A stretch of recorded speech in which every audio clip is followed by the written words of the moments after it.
Teman, kali ini kita akan membahas tentang soal bahasa panda.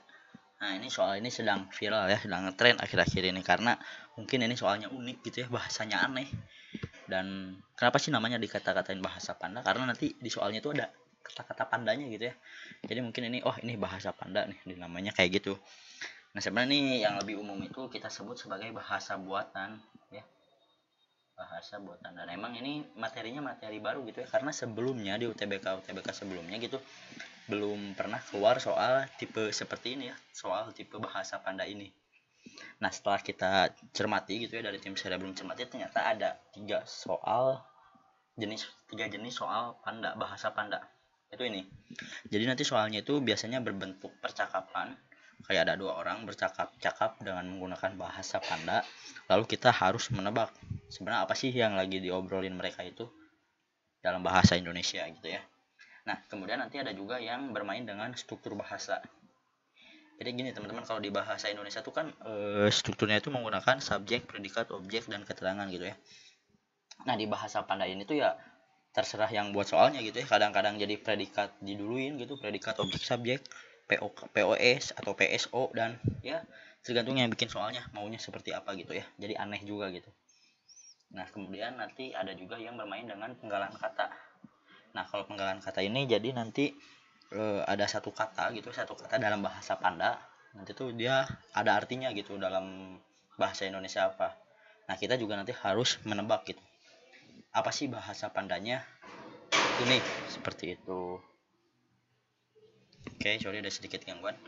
Nah, kemudian kita akan coba nih. Nih, contoh soal yang tentang percakapan. Wang Ing Ang ya. Wang Ing Ang ini katanya hari ini hujan. Oke, kita coba tulis ya. Wang Ing Ang. Ini katanya hari ini hujan. Hari ini hujan. Kemudian ada kata lagi Wang Ing Ung King. Wang Ing Ung King. Kalau ini kemarin juga hujan. Kita bagi dua gini deh. Kemarin juga hujan. Terus ada lagi Mung Ing Ung. Mung Ing Ung. Ini artinya kemarin cerah. Kemarin cerah. Kemudian ada mung katanya. Mung itu artinya besok. Ada mung. Ini artinya besok. Nah, gini teman-teman. Dalam mengerjakan soal jenis seperti ini, sebenarnya yang harus kita lihat itu adalah pola. Pola itu memainkan peranan penting ya di sini. Karena nanti pasti bakal memiliki pola gitu ya. Dan dengan pola yang udah kita miliki, kita bisa nebak sebenarnya ini apa sih artinya. Nah, caranya gimana? Caranya sih kalau menurut saya kita cari kata yang sama ya. Jadi nomor satu tuh ini pola. Kita caranya mencari kata yang sama. Itu ya cara mengerjakan soal itu. Ingat dua kunci ini, pola dan kata yang sama. Kita main-main di situ. Kita lihat misalnya di sini kata yang samanya itu adalah kemarin nih. Di sini ada dua kata yang sama yaitu kemarin. Ya. Berarti kalau gitu kemarin karena ini dua kata yang sama kemarin, berarti harusnya di sebelah sini juga harus ada kata yang sama juga dong. Di sini kata yang samanya adalah ing-ung. Ing-ung. Nah, berarti ini mau nggak mau nih, karena dua kata yang sama ini si ing-ung dan di sebelah kanan ada kemarin gitu ya. Berarti mau nggak mau si ing-ung itu tuh artinya adalah kemarin. Gitu ya. Kenapa bisa nebak kayak gitu? Ya, karena kan gini, di sini ada dua kata yang sama yaitu kemarin. Di sini ada dua kata yang sama yaitu ing-ung. Oh, berarti kalau gitu ing-ung itu sama dengan kemarin gitu ya. Oke, cari lagi kata yang sama. Di sini ada hujan ya, yang sama ya, hujan. Di sini juga hujan. Nah, kita cari di kalimat pertama dan kedua ini mana yang sama. Yaitu ada wang ya, wang. Wang. Nah, berarti ini mau nggak mau juga si uang ini sama dengan apa? Sama dengan hujan. Jadi gampang ya. Nah, kalau udah ketahuan uang ini hujan, berarti ing-ang, si ing-ang mau nggak mau ini adalah artinya adalah hari ini, gitu ya. Oh, berarti kalau gitu ing-ang ini sama dengan hari ini. Ya. Kayak gitu. Terus ada juga nung. Ini nung. Nung. Berarti kalau nung ya mau nggak mau dia cerah. Nung itu cerah. Nung ini cerah. Dan terakhir king. Berarti king itu artinya adalah juga. King juga. Mung besok ya. Nah, jadi dengan pola dan mencari kata-kata yang sama, kita sudah berhasil mengetahui arti dari suku kata dalam bahasa Panda ini. Nah, sekarang kita lihat pertanyaannya apa sih sebenarnya? Pertanyaan itu adalah ini, nung ing mungking. Artinya apa sih nung ing mungking itu? Nah, kita udah tahu kan, nung itu apa? Nung itu tadi adalah cerah. Oke, kita tulis cerah. Terus ing mung. Mung itu kita tahu. Mung itu adalah besok. Mung itu besok, berarti ini besok. Satu kesatuan gitu ya. Ing mung itu kayaknya hari gitu ya. Soalnya di sini kan ada ing hari ini, ing kemarin gitu. Kayak dia menunjukkan hari gitu ya. Berarti kalau ing mung berarti dia hari besok gitu ya. Berarti besok. Terus satu lagi ada kata-kata king. King itu artinya tadi apa? King itu ini juga ya. King itu juga. Nah, berarti nung ing mung king ini artinya adalah cerah besok juga. Nah, itu kan SPOK-nya agak kebalik-balik gitu ya. Maklum ini bahasa Panda.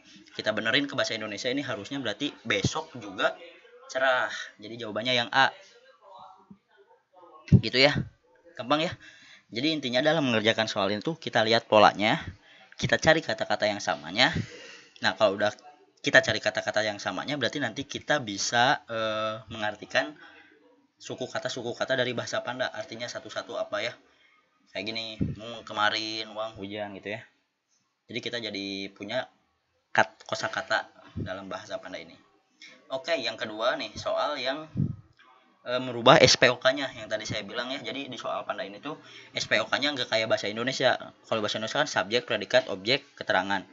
Nah, kalau di bahasa Panda itu kadang-kadang dibolak-balik, kadang-kadang predikatnya jadi pertama gitu ya, atau predikatnya jadi di belakang. Nah, tergantung soalnya. Oke, kita cobain aja kerjain satu-satu ya. Di sini ada Ogwen, ini artinya adalah panda ya. Ogwen ini artinya adalah panda.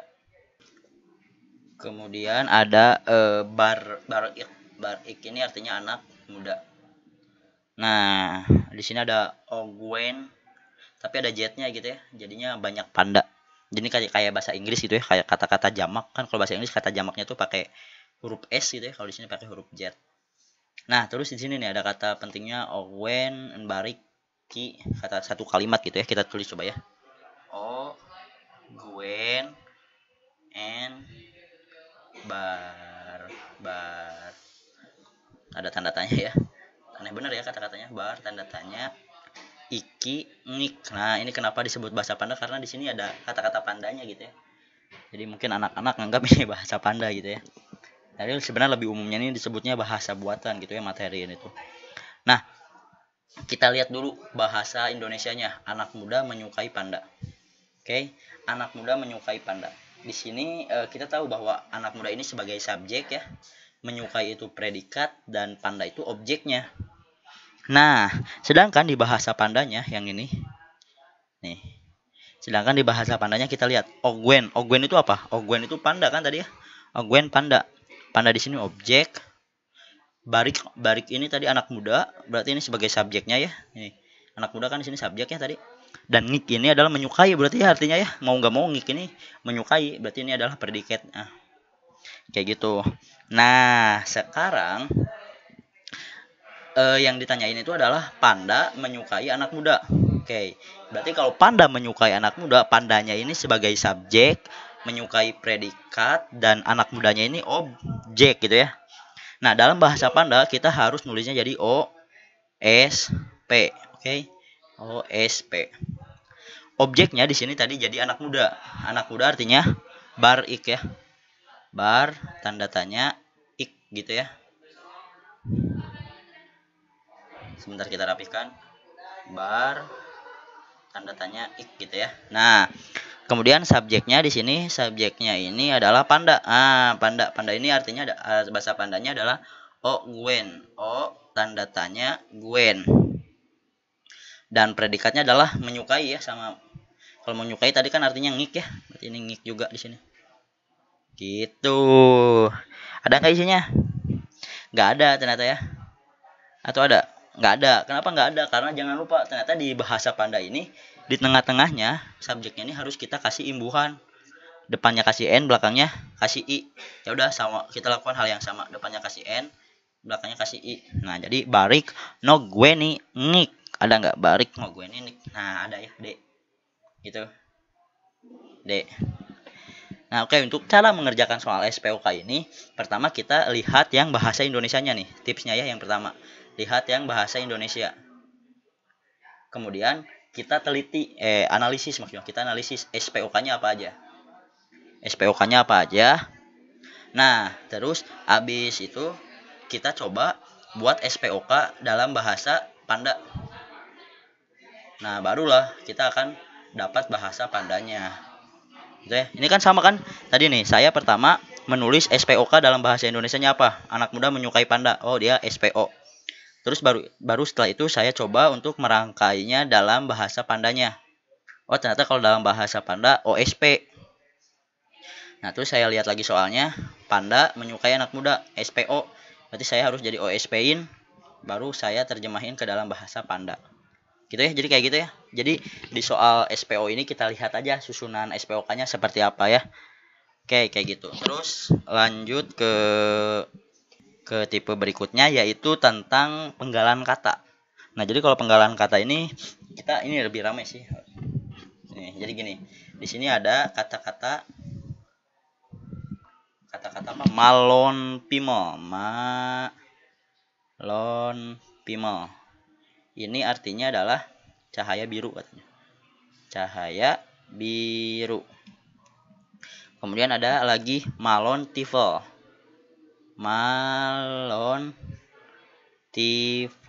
Kalau ini artinya adalah beri biru.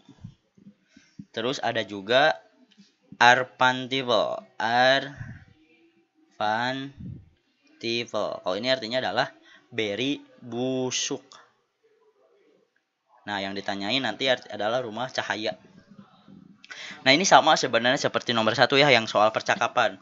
Tipsnya adalah kita mencari polanya, kemudian mencari kata-kata yang samanya. Kata yang sama. Ini penting banget ya, kata yang sama ini. Karena kata yang sama itu jadi sebagai petunjuk gitu ya, untuk mengerjakan soal ini. Nih, di sini ada 2 kata yang sama, yaitu berry nih. Kata-kata yang samanya berry. Kemudian kalau kita lihat di ruas yang kirinya, di sini ada kata-kata tifel. 2 kata yang sama. Nah, berarti di sini kita mau nggak mau nih bahwa si tifel ini adalah apa? Berry. Ya. Nah, karena kata yang samanya cuma tifel ya, berarti tifel itu adalah berry. Masuk akal ya, masuk akal dong. Nah, kemudian yang kedua, di sini ada biru, kata-kata biru.